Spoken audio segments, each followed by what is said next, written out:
सुलेमान अलैहिस्सलाम को भी ये बहुत मानते हैं। कौन? ज्यूस, यहूदी, जिनको इंग्लिश में सोलोमन कहा जाता है। सोलोमन, हजरत सुलेमान अलैहिस्सलाम को ये सोलोमन कहते हैं। एक किताब यहूदियों के पास और मुकद्दस है, सॉन्ग्स ऑफ सोलोमन।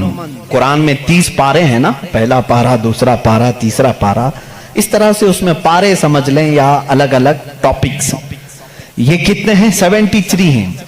उसमें भी उनका बड़ा इख्तिलाफ है। मैं सारे इख्तिलाफात नहीं बता सकता आज, लेकिन कुरान में सबका इत्तेफाक है, चाहे वो शिया हो, देवबंदी हो, वहाबी हो, अहले हदीस हो, कोई भी हो।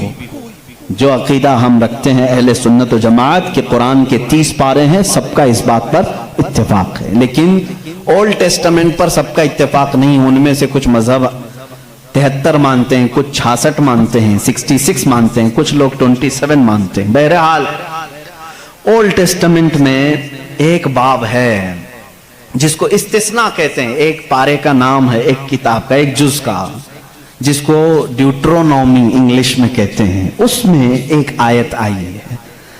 आयत जाहिर सी बात है अल्लाह की है, आयत अल्लाह की है और मूसा अलैहिस्सलाम पर नाजिल हो रही है।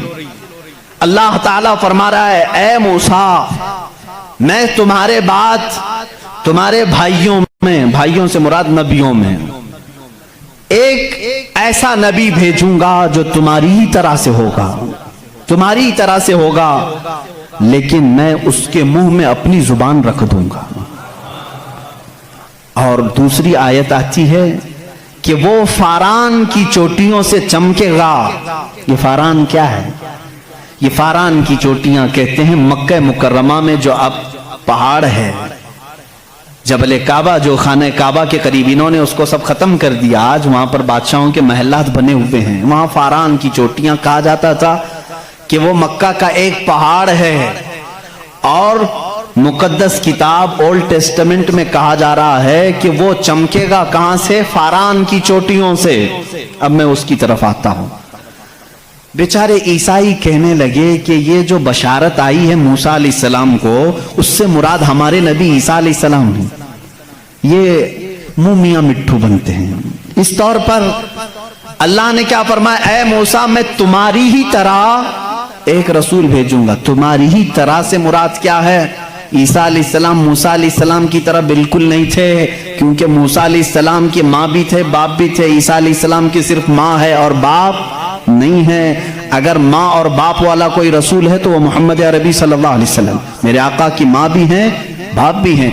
मूसा अलैहिस्सलाम की तरह ईसा अलैहिस्सलाम नहीं हो सकते। ये मैं क्रिश्चियन से कह रहा हूँ, ईसाइयों से कह रहा हूँ, जो ये कहते हैं कि मूसा की बशारत में हमारे नबी का जिक्र है। मैं कह रहा हूँ नहीं, इसलिए कि मूसा अलैहिस्सलाम की शादी भी हुई थी, बच्चे भी हुए थे। ईसा अलैहिस्सलाम की शादी भी नहीं हुई, बच्चे भी नहीं हुए। वो 33 साल की उम्र में आसमानों पर उठा लिए गए। लेकिन अगर मूसा अलैहिस्सलाम की तरह शादी और बच्चे वाला कोई रसूल है, वो मोहम्मद अरबी सल्लल्लाहु अलैहि वसल्लम। शादी भी किया है आपने, बच्चे भी फरमाए। और दूसरी आयत जो मूसा अलैहिस्सलाम से ये कही गई कि वो फारान की चोटियों से चमकेगा, मेरे अजीजों, इसका मिज़दाक कोई दूसरा नबी हो ही नहीं सकता। मैं आपको तारीख बताऊं, फारान कहां है? मक्का में है। आदम अलैहिस्सलाम से लेकर हुजूर अकरम सल्लल्लाहु ताला अलैहि वसल्लम तक 1,24,000 कमोबेश नबी आए, लेकिन उनमें से एक भी नबी मक्का में नहीं पैदा हुए सिवाय मोहम्मद रसूलुल्लाह।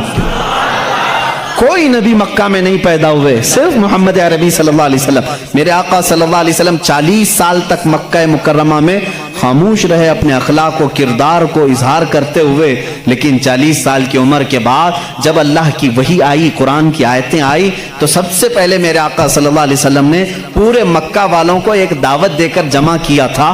कहाँ जमा किया? यही फारान की चोटियों में। यह पहला मजमा है, पहला जलसा है मेरे आका का। उसी जलसे में मेरे आका ने सबसे पहली मर्तबा ये ऐलान किया, ऐ मक्का वालों, मैं मोहम्मद अल्लाह का आखिरी रसूल हूँ।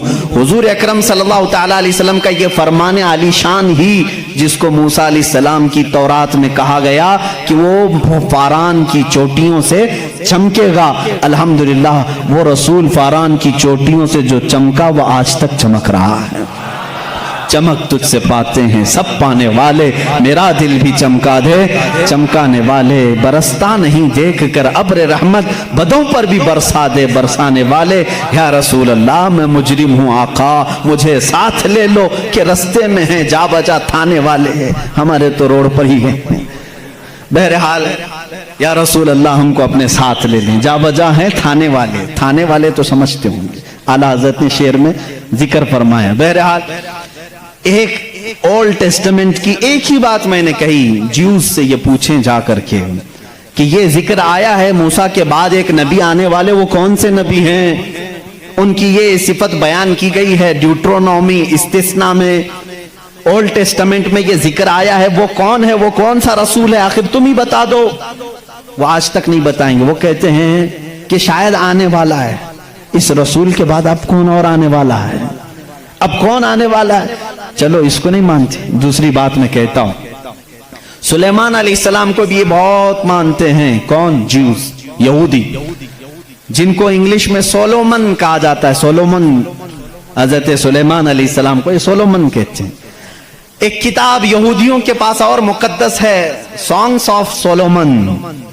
सॉन्ग्स ऑफ सोलोमन का मतलब हजरत सुलेमान अलैहिस्सलाम जो मुनाजात करते थे अल्लाह की बारगाह में, वो अशार होते थे इब्रानी जुबान के, जैसे हम कहते हैं या इलाही रहम फरमा मुस्तफा के वास्ते, ये दुआ है ना।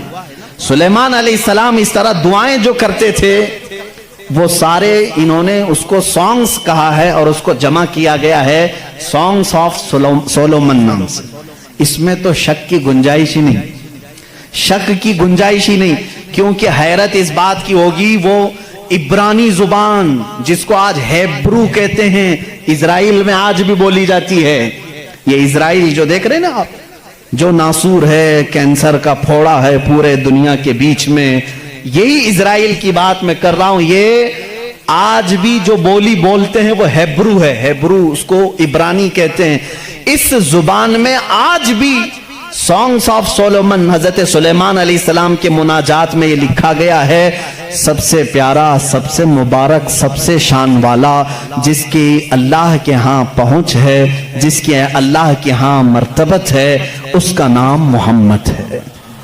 ये कौन कहता था? सुलेमान अलैहिस्सलाम। और नाम लफ्ज मोहम्मद आज भी मौजूद है इब्रानी जुबान में, आज भी लफ्ज मोहम्मद, और उसके साथ लफ्ज इम आया। इम कहते हैं बड़ा मोहतरम शख्स जिसकी सारे लोग इज्जत करें, सुलेमान अलैहिस्सलाम कहते हैं वो इम है, इम है। इम का मतलब हेब्रू में है सबसे ज्यादा इज्जत वाला, और सुलेमान अलैहिस्सलाम ने वो करके भी दिखाया।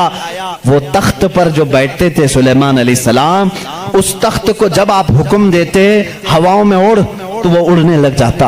जहां का आपको सफर करना होता आप सफर करते थे। और वो तख्त ऐसा नहीं कि एक उड़न तश्तरी है छोटी सी, बल्कि इतना बड़ा तख्त था कि आपके दाएं जानी 500 नबी उस जमाने के बैठते थे, बाएं जानी 500 औलियाए उम्मत बैठते थे। और वो तख्त जब उड़ता, आसमानों पर हवाओं को अल्लाह ने उनके लिए मुसख्खर कर दिया था।